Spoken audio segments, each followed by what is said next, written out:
Hey guys, Hafu here, and today I have a special video for you guys. We're going to be looking at Magic the Gathering Arena, just all the different card types. This video is sponsored by Wizards, so shout out to them for partnering up with me once again.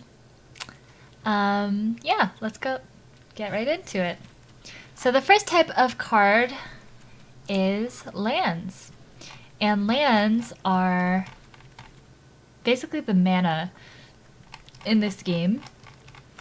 And in Magic the Gathering Arena, you actually don't get mana for free. You have to put them into your deck and you have to play them. And you can play one a turn unless the card you have cards that say you can do more otherwise.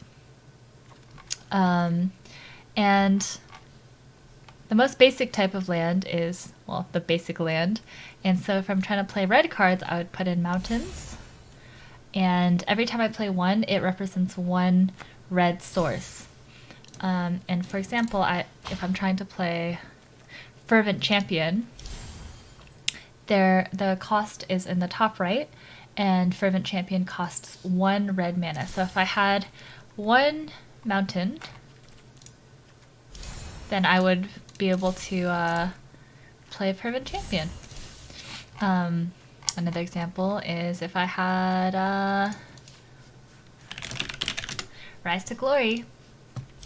It costs 5 mana.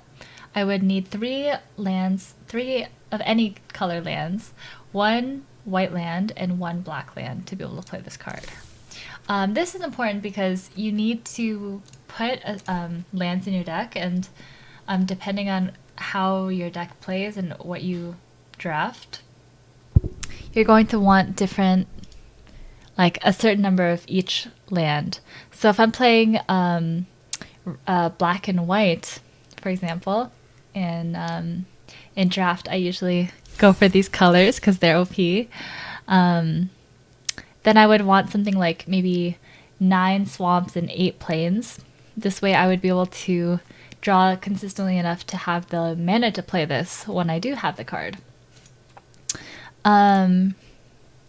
Also important to note that when I play draft, I usually am torn between 3 colors.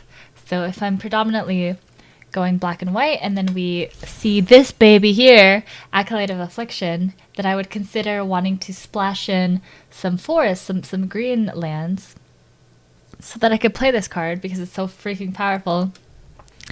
And the problem with doing that is when you play too many different colors, then you kind of lower the consistency of your draw.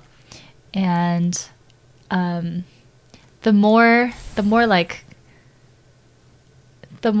specific colors that you need for a card, the harder it is to play. For example, like Chandra. If I were to play 3 colors with Chandra, it would be much harder to play since she requires specifically 2 red lands and then one of any color. Second card type is creatures. So creatures are basically the things that fight for you, and they have their power and their toughness. The power is the first number, so for Daybreak Chaplain, her power is 1, and she has 3 toughness, meaning she has 3 health, essentially. This would have 2 power and 2 toughness, so on and so forth. And in Magic the Gathering Arena, they actually, your creatures heal back to full at the end of each turn. And so this is important because something like Glory Bears would completely shut down 10th District Veteran. Because if this thing were to attack in, it'd be a 2 attack and 3 toughness. It would take 3 damage. Oops, I forgot where it was. Where's the Glory Bears? This is a bad example, I'm sorry. But yeah, the 2/3 would just get eaten by the 3/4, right? Because the 3 power would be enough to take out the toughness, and the 2 power from the other guy would only hurt Glory Bears a little bit. And so she would heal back to full at the end of turn. the next card type is artifacts. Oh, actually I can do here. So artifacts are permanents as well, and they represent magical items, constructs, pieces of equipment, and other devices and objects. And I believe that they're all colorless. I haven't seen any colored ones, but colorless means that you can spend any kinds of lands to play as long as you have a certain number of them, or the required amount rather. And some of them are equipment, like this, Colossus Hammer. I remember this card. I lost this card once. I was salty. So it costs 1 to play, and it costs 8 to equip. But 8 of any color and 1 of any color. And yeah, I mean, it just works as it says. And sometimes there are creatures, like here, Lochthwain. How do you say it? Let's pick one I can pronounce. Like the jousting dummy. Boom. I can say that one. So he's a 2/1, 2 power and 1 toughness creature. And yeah, you can kind of throw him in any deck. Then there's enchantments.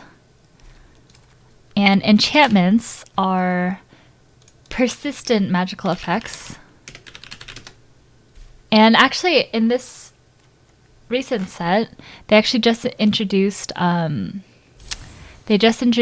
enchantment creatures, which is a little confusing. But yeah, enchantments are persistent magical effects, and they remain in play indefinitely. Some of them are simple, like auras, and they're just like buffs that you can play on your other creatures. And sometimes they are creatures like this, and sometimes they are like an effect that kind of stays in play. I'm trying to find one like this. Like Leyline of Sanctity, if you start with it in your opening hand, then you have hexproof. But yeah, it's just like a persistent effect. Next we have Planeswalkers. And Planeswalkers are so cool. And I remember the first time I saw one. I remember the first one I saw, I think it was like, no, I'm not going to try to remember, so long ago. But they are entities. They're really, really powerful entities in Magic the Gathering, and they're almost like another player. And they have loyalty counters that they start with, and it's in their bottom right. And loyalty counters are kind of like health. When they're out of loyalty, they die, and they go to the graveyard. And they basically have abilities that they can use once a turn. And they either gain loyalty or they lose loyalty based off of the ability. So if I were to play Chandra, the Novice Pyromancer, I could choose any of these 3 abilities as long as I have the loyalty to pay for it. So yeah, it's quite good. These are really, really powerful, and all the ones in the new set are really, really strong. Oh, I remember her. She's sick. Okay, anyway. The next type are spells. And we have instants. We have instants, which are...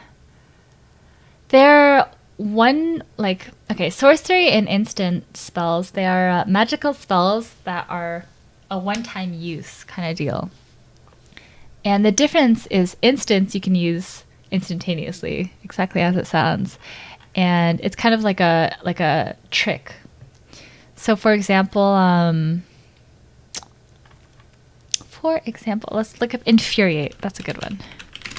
So Infuriate, it is an instant that gives a target creature +3/+2 until end of turn. So if I have 2 creatures that are battling each other, let's just say I can't think of another creature right now. So let's just say we have 2 Acolyte of Affliction. This is a terrible idea, because terrible example because we're using different colors. But 2 Acolyte of Afflictions are, I'm attacking in with my Acolyte and you're blocking with yours. And I somehow have a red land. And I were to play Infuriate. Before it was going to be a 2/3 attacking into a 2/3, but now my 2/3 is now a 5/5, and I would destroy your Acolyte and be super happy about it. But yeah, there are tricks that you can play pretty much at any phase during the during each action, I guess. And then sorceries are one-shot spells, but you can only play them when it's your turn, and it can be only played on your main phase and when nothing else is on the stack. Yeah, instants you can play on your opponent's turn as well. Sorceries you can only play on your own. So yeah, something like Revoke Existence, really strong card in this draft set. Exile target artifact or enchantment.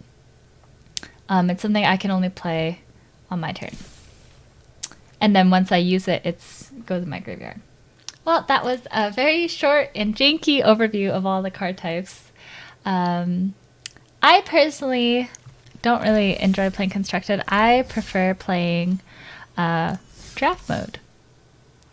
And I like it more because I feel like the experience is different every time. Oh, look, I have drafted a black-green deck. Very me. But yeah, I really enjoy playing draft mode because I feel like the experience is honestly so different every time, and it's not something you can just like memorize. Whereas I feel like Constructed, you can kind of memorize what to do in every situation. All the decks become so meta, and it feels like you have to play one of them to compete. But in draft, you kind of can do whatever you like, and I like the flexibility of that. But yeah, thank you so much for watching, guys. I hope you enjoyed this, and I'll see you next time. And thank you once again to Wizards of the Coast for sponsoring this video.